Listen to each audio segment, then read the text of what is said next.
My background is, as Rafe talked about a little bit, academically, I have sort of a biological systems background. I studied environmental science, epidemiology. I am sort of best known for my work in the body stuff, natural movement, somatic education. I was really curious about what makes a good human animal, and then what is it that makes us sort of more than merely animal? Because we are a unique species, right? We've got a lot we can work with. And although my background is in the movement stuff, I really am most at home with the psychotherapists, the philosophers. I have this sort of incurable need to get to the bottom of things, to understand them. And I say that because it's going to provide some personal context for what we're going to go into as well. I imagine I'm not the only one who has this like compulsive craving for learning and knowing and doing and all of that. And those of us who have these sorts of tendencies, we can often find ourselves tending a bit toward melancholy, a bit toward depression. I know that's been a big piece of the puzzle for me. You can imagine this quest to get to the bottom involves a lot of depth, can lead us to feeling very low, can lead us to feel beneath other people and looking up to them and all of that, right? There's an actual psychological import to the words we use to talk about these things. So I say all of that just to give some context, again, both professionally and personally, to why I am, frankly, really excited to get into this stuff with you. I think it's going to be fun.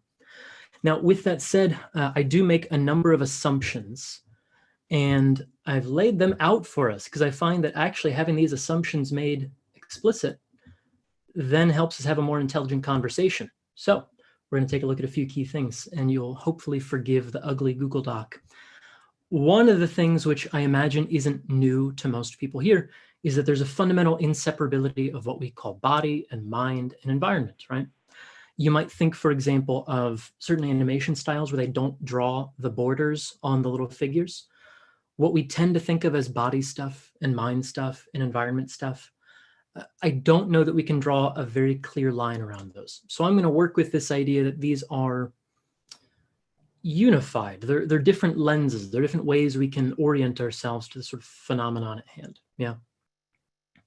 Another assumption that's going to be really helpful for us is that the map is not the territory. Most people will be familiar with this phrase. And the name of a thing is not the same as the thing named. You know, what this means is that there are distortions anytime we map a thing, right? You look at a world map and it's not the way the Earth actually is. Yeah. Now, what a lot of people forget is that our perception is actually a form of mapping. We take all of this world that we're in the midst of, we somehow plop that into our cognitive apparatus. And so that involves a lot of distortions in terms of what we see and do not see, what we perceive and do not perceive. So really, I say this just to keep in mind that there's infinitely more that we don't know than we do know. And that will always and forever be the case. Another assumption is that a double description provides a greater depth of field. We're going to talk a little bit about some of the physiology involved in how we perceive the world.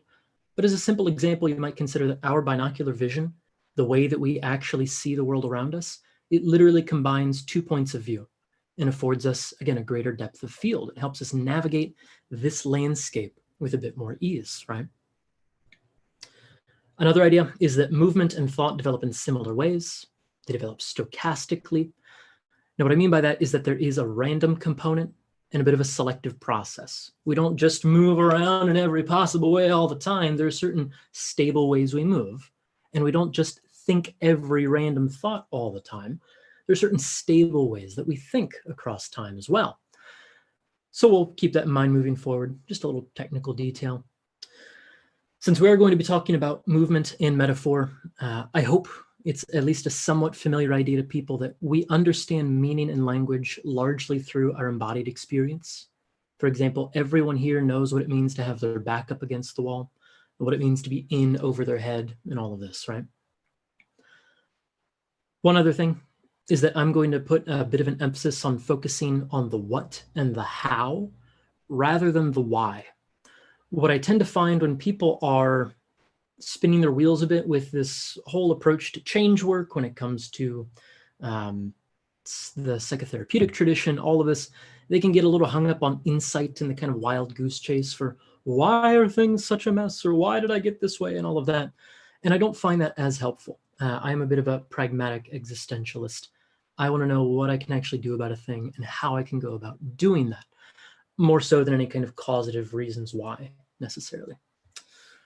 So that's a whole bunch of words. With that, I'd like to take a moment to pause and make sure that we're all here.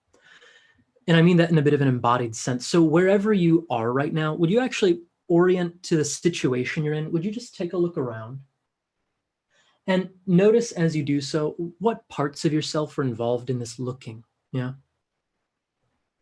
You might take note of what you can see in the room around you. I've got a lamp, I've got a window, I've got these beautiful trees, my skeletal friend back here, all sorts of books, my old dead friends up here, right? So you could look around and actually notice what sort of environment you're in. And along with that, you might pay attention to what you can hear in the environment around you. Now, I mention these different senses because, again, we make sense of the world through our sensory experience. So as you attune yourself to what you see, as you attune yourself to what you hear, you likely notice some little shift within you, right? As you begin to place yourself a little more clearly in the world around you, well, you're here a bit more, yeah? Along with that, you might pay attention to what sort of support you feel underneath of you. We're, as I mentioned, going to be doing a bit of intellectual heavy lifting, and anytime you lift something heavy, having a clear bit of support for leverage is a pretty useful thing. So you might pay attention to what you can actually sense underneath of you, whether it's the floor, I'm sitting on the floor, whether it's a chair, whether it's couch, hammock, whatever it is underneath of you that keeps you from dropping off and collapsing into gravity, yeah? So, now that we're here in a little different way, I wonder, we're going to be talking a bit about movement and a bit about metaphor. And along with clarifying the assumptions, I find it helpful to actually know what it is we're talking about. So I wonder, when we say movement, what does movement mean? You could type in the chat. Maybe we could unmute, but that could get a little crazy. Let's stick with typing in the chat for the time being. Would you just type in the chat about what movement evokes for you, how you would define it, how you think about it? Energy, it's a piece of the puzzle.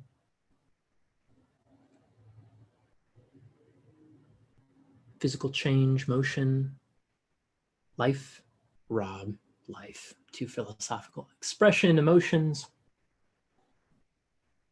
Nice. So we have a bit more than merely a fitness physical crowd. Emotions and life and change and energy and trajectory, conversation. Beautiful, a way of processing and getting things to pass through. Yeah. So this already gives us a sense of how difficult this can be to wrangle, right? There's so many different ways we can look at it. I'm sure each of you has a different life history associated with a movement practice. So if we think about movement as this process by which we change things, making use of this sort of physical apparatus here, what's metaphor? Do we have any working definitions of what a metaphor might be? I promise we won't get too deep into grammar school, anything like that, but what's a metaphor? We've got to have a sense of that if we're going to talk about movement as a metaphor.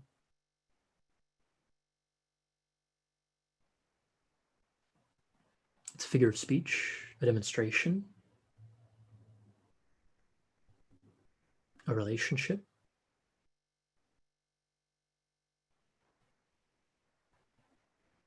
Crowd goes wild. Yeah, a likeness. Okay. Notice the word meta. Yeah. Ah, that came up in Vervaeke's talk. Yeah. Closing the loop there, Rafe. Nice. A representation, an image to help us understand something. Yes, beautiful. We're getting to it. Yeah. So a metaphor is a way that we can come to understand a new thing by virtue of a more familiar thing, perhaps a simpler thing. You might think that it involves a carrying over of one attribute of a thing to something else. So when I look at movement as metaphor, I'm interested in the physical components of a practice. Sure, range of motion, strength, finding a sense of ease and grace and elegance. These are all wonderful things. I'm also interested in what, by extension, that can help me figure out about the rest of my life. To Rafe's point earlier, whether that's my relationships, my psychological state, my business, all of this stuff. We'll find that with a bit of a bird's eye view here, it actually gets quite a bit easier. So we're going to take a look at this. If I share my screen with you once more, it actually turns out that metaphor is a pretty important thing. And I'd like to share with you a story of a study I came across recently that really put this in perspective for me. Let's say that once upon a time, there was a little city called Addison. And this is a fictional city. It was a city used in a bit of psychological research. And what the researchers did in this study was basically explore how different turns of phrase can influence people's perceptions and their actions. So in this little city of Addison, the researchers shared a bit of statistical information preceded by the following phrase: crime is a blank ravaging the city. And you wouldn't think that one word could make a big difference, but in one group of participants, the researchers said crime is a beast ravaging the city. And in another group of participants, the researchers said crime is a virus ravaging the city. Then they went on to share the exact same statistical information. And at the end, asked the participants what they would do about the problem, what they would recommend. Now, again, you wouldn't think that there would be that much of a difference, one word difference in the entire script. And yet at the end, there was a huge difference. I mean, a profound change in the way the different groups responded. So the groups that were introduced to this series of statistics saying crime is a beast ravaging the city, 81% of them, as compared to 31% in the virus group, recommended higher police presence. They went the whole crime and punishment route for how we deal with crime, yeah? Whereas the virus group looked at it more as an infection, more as a contagion, and they recommended socially oriented solutions, things like economic reform, social services, this sort of thing. Now, the researchers were curious then. They wanted to see if it would make a difference whether that little metaphor, crime is a beast, crime is a virus, whether it would make a difference at the start and at the end. So it's a little spooky. They ran the same experiment a couple of years later, only they put that phrase at the end. And when it was placed at the end, there was no difference in outcomes between what the different participants recommended. They had the exact same distribution of what they thought the person should do. So hopefully this goes to show that a powerful metaphor can make a pretty big freaking difference. You've got to imagine that there are a series of cultural metaphors we are embedded in. They're a part of our language. They help us understand the world around us, and they can influence the way we think and feel and act, even in a trivial little example like this. Yeah. So to help provide a bit of a frame for this movement as metaphor idea, I would propose that many of the challenges in our lives are simply puzzles for which we've not yet found the solution in thought or action. These don't need to be very burdensome things. If we think of them as a puzzle, if we think of them as a game, it can actually be quite a bit easier to solve some of these sticky challenges of our lives. Yeah. So I don't actually have the chat open. So if I lose you at any point, feel free to let me know. Rafe can flag me down, anything like that. So as a trivial but somewhat telling example of these puzzles that maybe we haven't yet found the solution for, is anyone familiar with the 9-dot problem?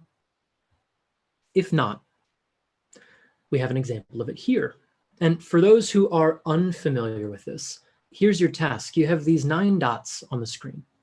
And using 4 straight lines that are continuous, that is not leaving the screen or not leaving a sheet of paper, you connect these 9 dots. Again, 4 straight lines, not taking your finger or your pencil away from the sheet of paper. And so some of us know the joke. We know how it goes. But for other people, I would really recommend you try this for a couple of moments at least. Have a go at it. And just get a sense of what sort of internal activity is taking place within you as you go about solving this.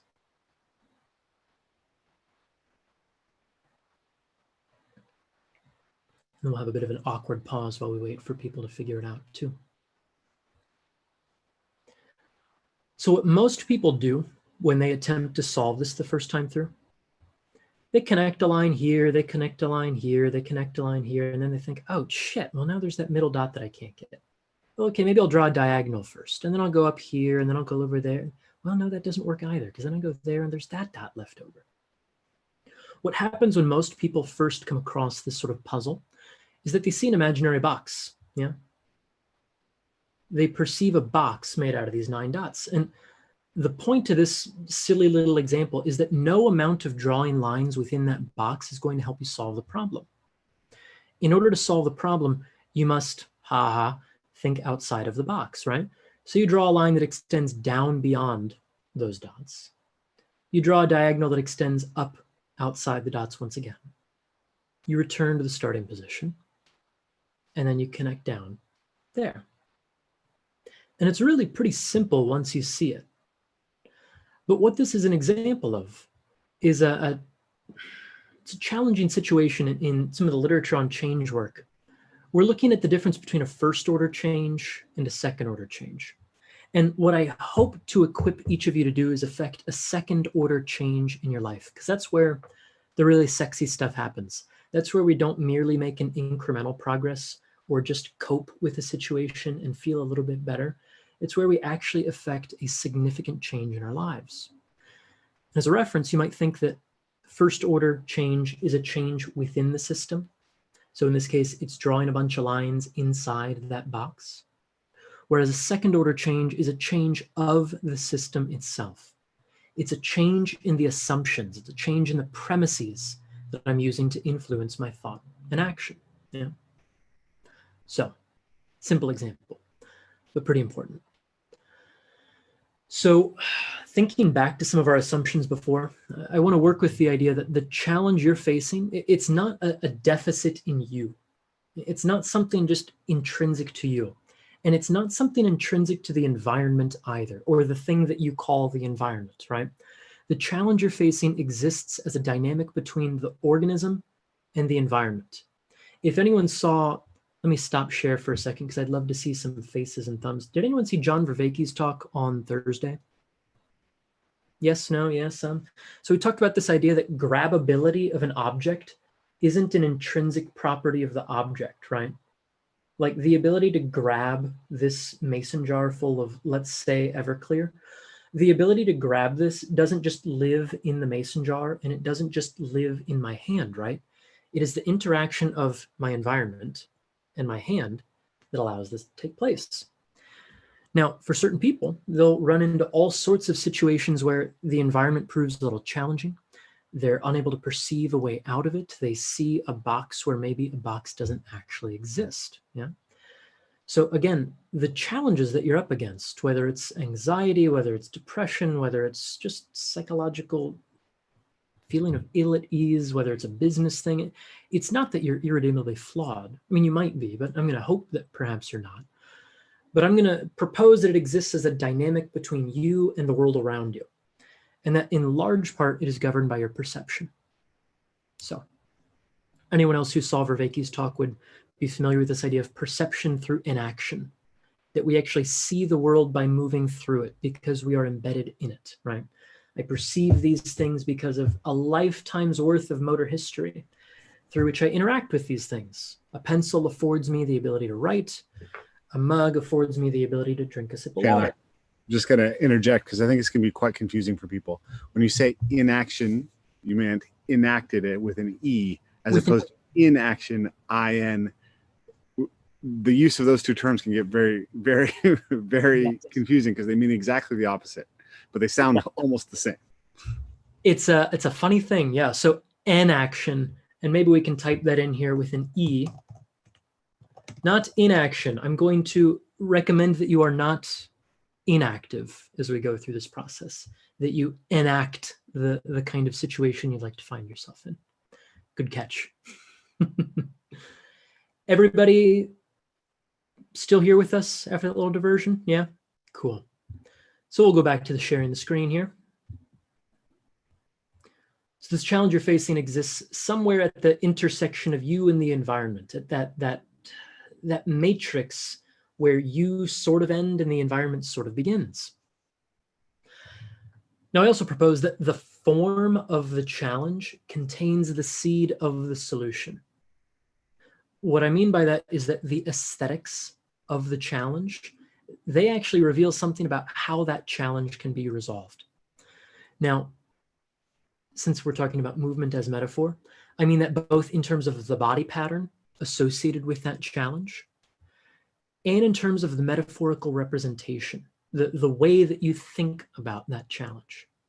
What I'd propose is that the form of each of those can give you a little bit of a clue as to how you can begin to solve that. So as an example, we're going to look at two things. Everybody, if you would, consider the challenge that brought you here. There's some unresolved challenge in your life, something that's giving you a little bit of a rough go of things. Think about that challenge, if you would. It's a relationship, a thing with your business, the state of the world at this point, whatever the case is. Think about that challenge and notice, where did you go? What happened within you? When you consider that challenge, is there something of you that tenses and braces somehow? Do you collapse into yourself in some way? Most of us, when we tend to think about the challenges in our lives, we have a sort of structure associated with that anxiety. And this is an idea that goes back to Freud, way back, that our psychological turmoil has a physical form associated with it. So when you think about that challenge, what I would encourage you to do is pay attention to where you collapse, where you brace, where you shrink yourself, yeah? And that could be shrinking this way. It could be shrinking something along the back of yourself, but likely something happens to you physically in response to that thought you have around that situation. And we'll explore a little bit about how you can work with this more. The other thing that I'd maybe like you to consider,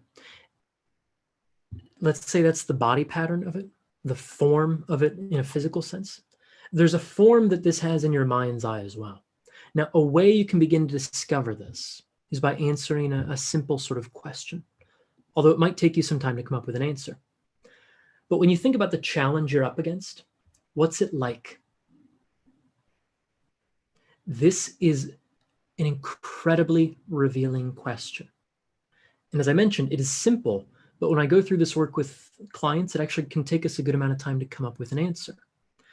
This is not a question of how the situation makes you feel. Overwhelmed, frustrated, tired, energized, anxious, nothing like that. It's also not a question as to the cause of the challenge, right? It's not looking for a diagnosis or a label. It's not looking for anything like that. It's not looking for examples. What it's looking for is a metaphorical association. So for example, when I go through this process with clients, some common things come up. For some people, when they think about the challenge they're up against, it's like they're chained up somehow. I had a particularly vivid example of a client I was working with where when she thought about this challenge in her life, it was as if she was sitting in a chair with a metal chain surgically attached to her skull, attached to the floor behind her. Now, this is a woman, of course, who just sits there and takes it. She can't stand up for herself. She feels like she's held back. She's in a bit of a bind, right? All of these different phrases would come to mind for her. Or another common example would be someone who's drowning, yeah? One example recently that comes to mind, a guy I'm working with in his business where when he thinks about his challenge, it's as if he can barely keep his head above water and he's treading and he's drowning and he's getting swept out to sea, yeah? So when you think about the challenge of your life, what's it like? And maybe it's that you're chained up. Maybe it's that you're in a pit.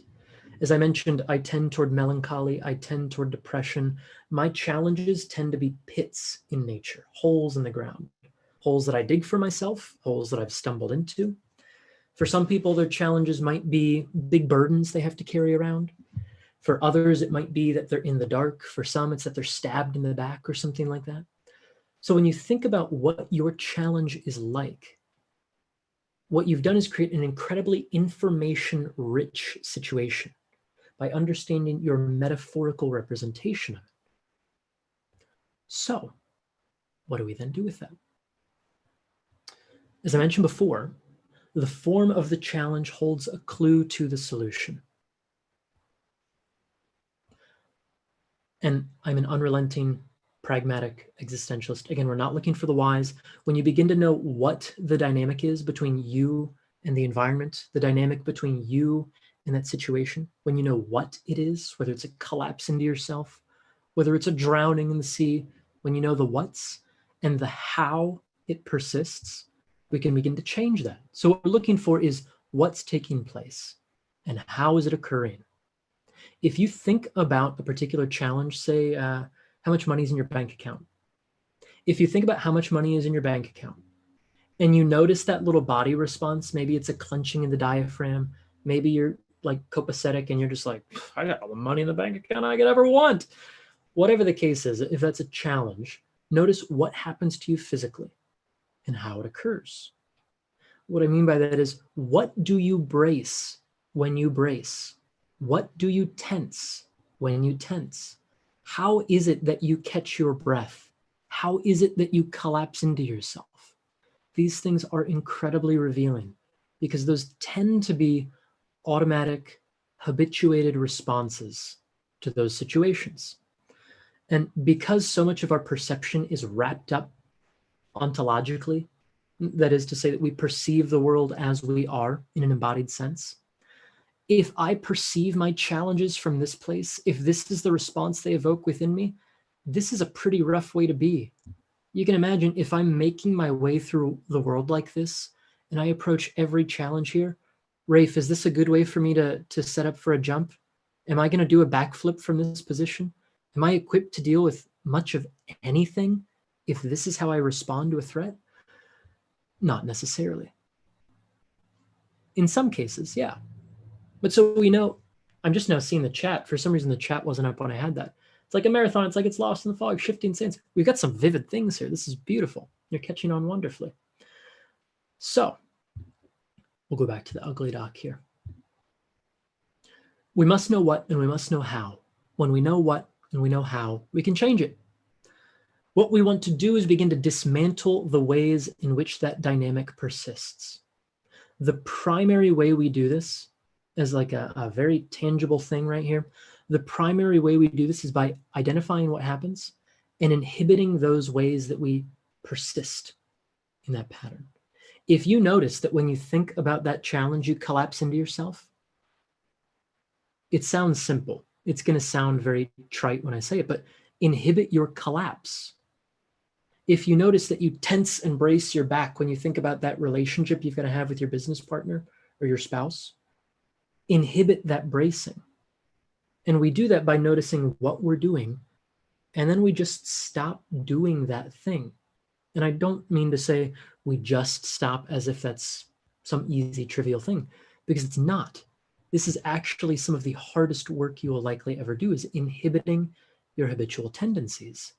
And yet, that inhibition is a blessing for our species, because what it does is it affords us a space between the stimulus and the response. And if you're familiar with Viktor Frankl, right? I think he's the one who popularized this idea of the space between stimulus and response. That's kind of where all of human dignity lives, because then we have a choice. And we are, as I mentioned, we are more than merely animal. We have this incredible ability to inhibit our habituated responses and to make a deliberate choice based on how we would like to be moving forward. And if we squander that, I think we squander something fundamental about our dignity. I think we cede our sovereignty to our history and our past if we do not make use of our ability to inhibit that past, to inhibit those habituated responses. I hope that makes sense. If it doesn't, flag me down and let me know. So because we must know what's going on and how it's occurring, I'd like to offer you two lenses to uncover the what and the how. One, as I mentioned, addresses the form on the body side. One addresses the form on the behavior side.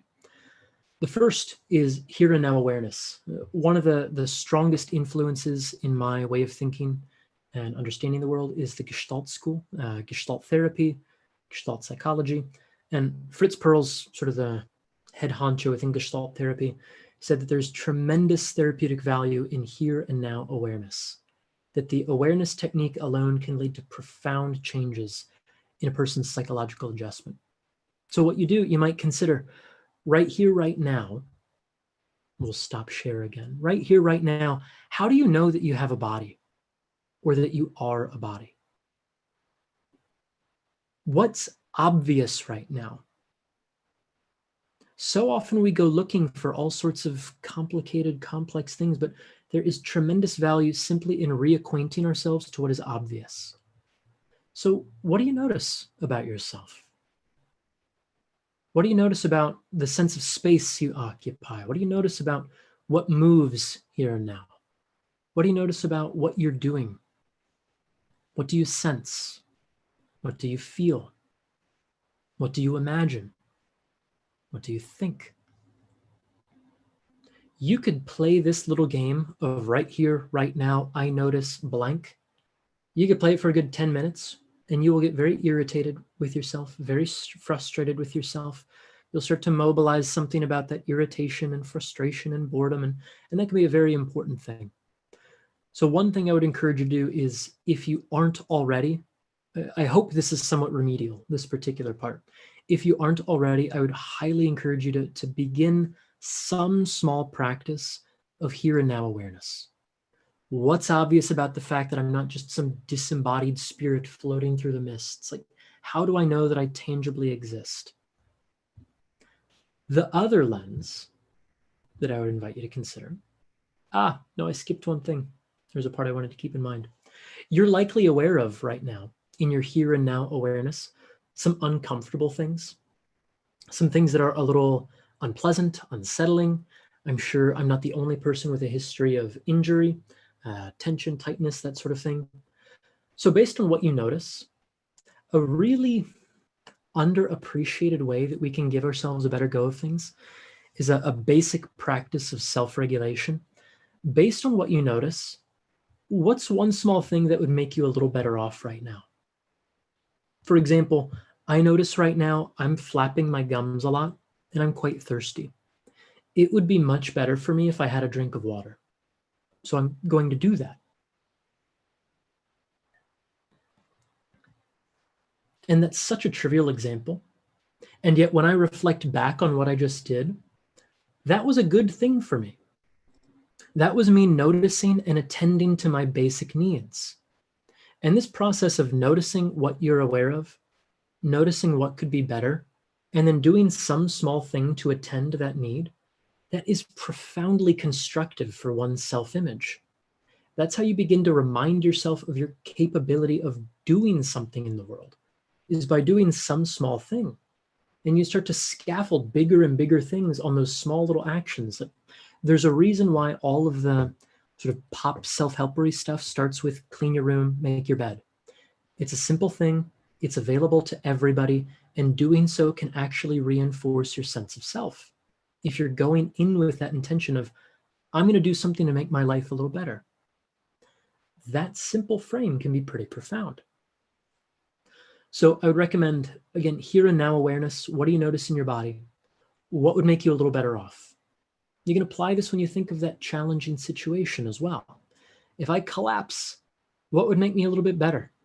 Maybe not collapsing, maybe having a sense of support, anything like that. It can really be quite simple that way. Now, another lens to begin to uncover some of the what and the how. This too is another Gestalt exercise. You might imagine that there's a little bird on your windowsill who sees everything you do every day. It's a benevolent little bird. This is a little bird who wants the best for you and genuinely has your best interests in mind, but it's a little bird who's going to call you on your bullshit.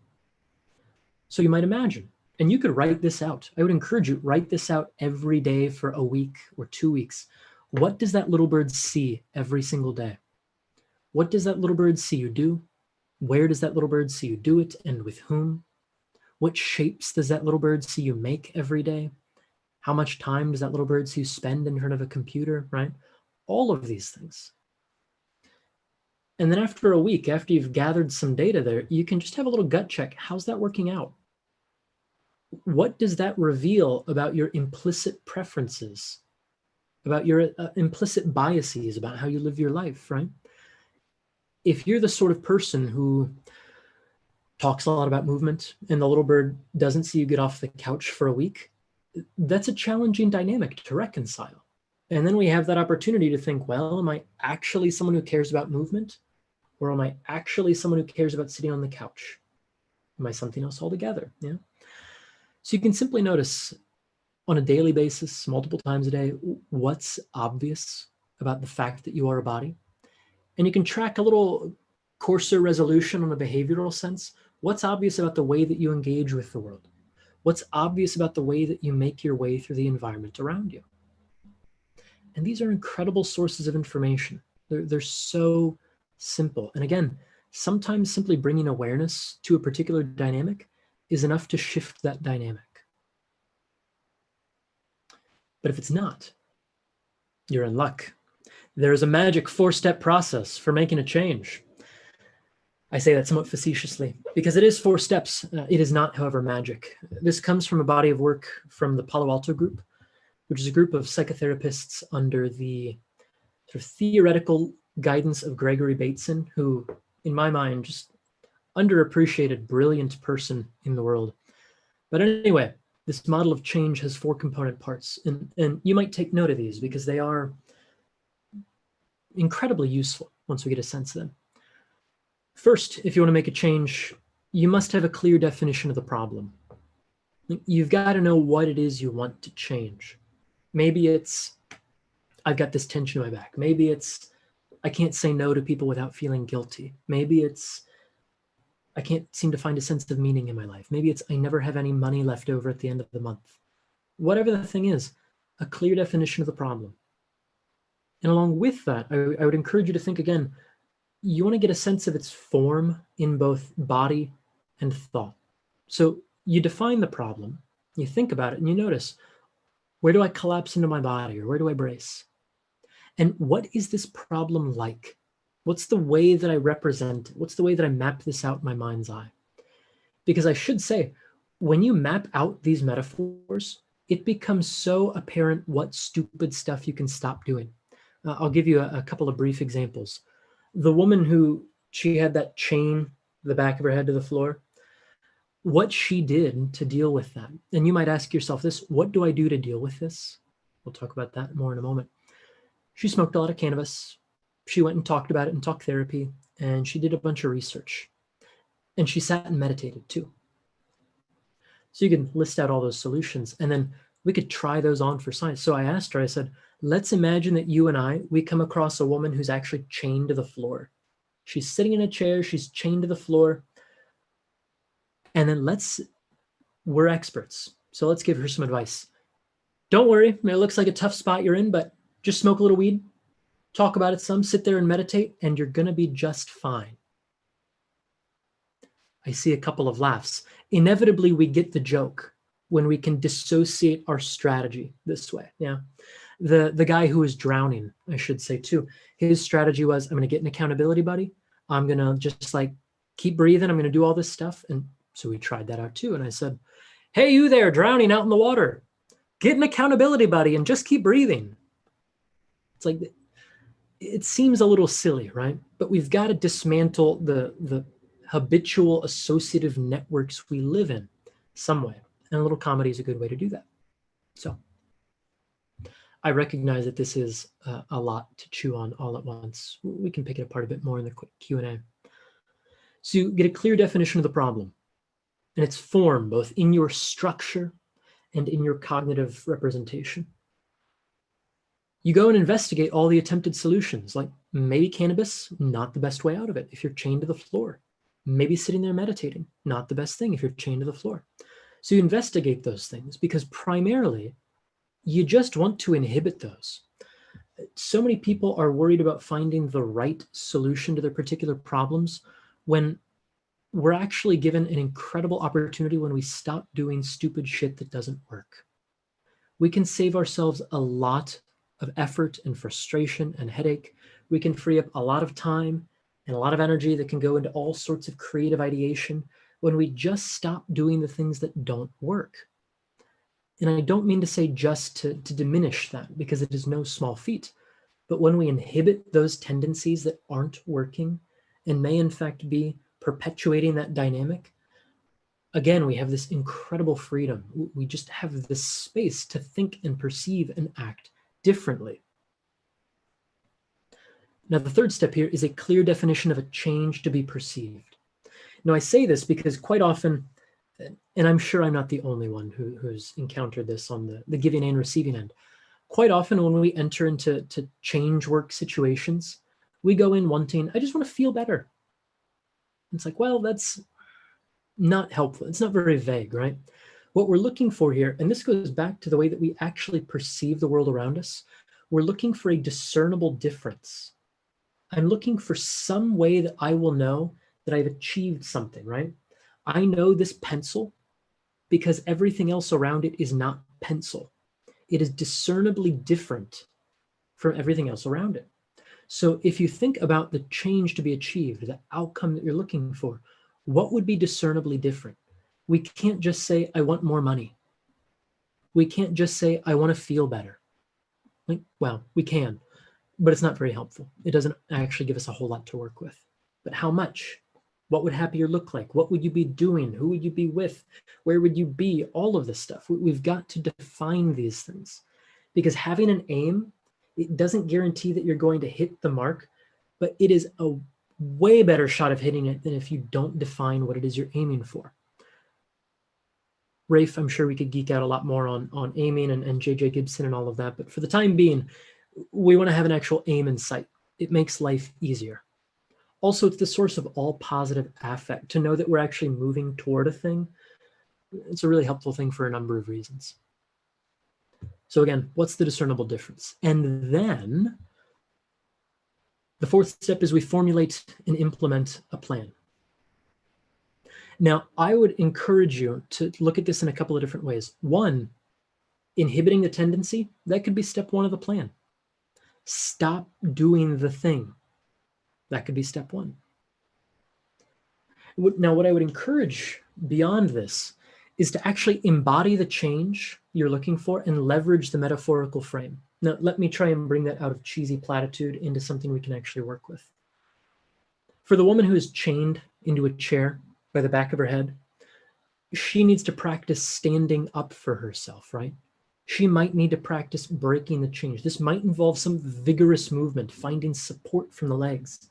I wonder, just in the chat, if someone were looking to develop a little greater sense of how to use their legs and how to stand up for themselves, based on all of your brilliant backgrounds and your movement practices, what are some things you might recommend this woman who needs to get a leg up, to stand up for herself, to take a stand? What are some movements that come to mind? You can type those in the chat. Standing up. Yeah, it's a simple one. It can be as simple as that. Swimming in flowing water, heavy squat. Yeah. Use some movements that are movements that are more powerful ones, supporting your back, climbing. Yeah, okay. So we've got Laban movements. Yeah, that's a good one. So yes, we've sort of crowdsourced her solution here, and these are multiple versions of what we did. It was a lot of work around awareness of what happens when you actually move forward to come up out of a chair. Once we had that movement down pat more or less, then it was a sense of let's load this movement, right? So we frustrate that tendency, make it more difficult, make her muster more of her internal resources under a barbell, for example. Yeah. So what about for the guy drowning? How might we embody that sense if he needs to get his feet on solid ground, if he needs to find support? There could be some overlap here. One of the things we looked at in his case was an actual felt sense of support underneath of him. And there's a way that you can meet support and kind of collapse into yourself. There's a way you can meet support and kind of prop yourself up, right? And those don't help you very much if you're drowning. But there's a way you can, and some people familiar with body-mind centering, for example, might be familiar with that idea of yielding into support, sort of saying an active hello to where you feel contact with the ground. So yeah, you could float in water, you could practice swimming, you can do all of these things that actually help you turn that idea you have. Like, what do you need to do if you're chained to a chair? Well, stand up for yourself, break the chain. What do you need to do if you're drowning? Get a freaking life raft, get some support, learn how to swim, all of this, right? And in my case, because I mentioned that a good amount of my challenges have the nature of pits. I deal a lot with depression and melancholy. I find myself feeling quite low.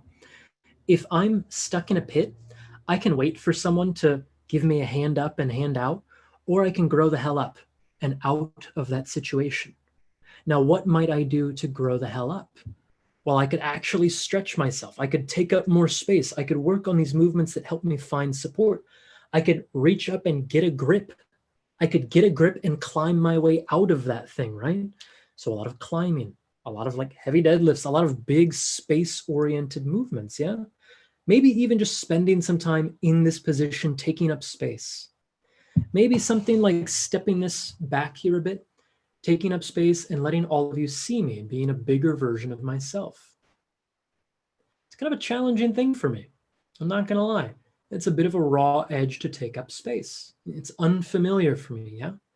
But this is the way that I can get out of the pit, by actually growing up and out of it, by climbing out of that, by getting a grip and finding my footing and reaching up there for something above myself, yeah? I truly do think that it's how we, this is how we make a change physiologically, psychologically. We take these ideas, these cognitive concepts we have of how we think about our challenges, and we get them into embodied practice. Now, I say that because if I go back to share here once more, I would propose that much like the virus and the beast idea from earlier, the simple act of framing your practice as a source of insight can change the way in which you practice. And it also begins to change the practice itself. And if we do actually become what we practice, I think perhaps we're able to become what we need in order to solve the persistent puzzles of our lives. If we can map out these challenges and bring awareness to how we might be perpetuating that challenging dynamic, I'm pretty certain, and I see it with clients all the time, that in a shorter amount of time than we might think, we can grow up and out of this. We can break free. We can get ourselves back on solid ground and stand on our own 2 feet. And I think it's possible through this act of orienting to the situation we're in, noticing what's going on, how it's occurring. When we're aware of what we're doing and how we're responding to these situations, we can inhibit those habitual responses. And in that space, in that moment after the inhibition, the moment right after you stop doing what you've habitually done, you can choose to set a different frame and choose to set a different intention and get that out of your head and into your body through embodied practice.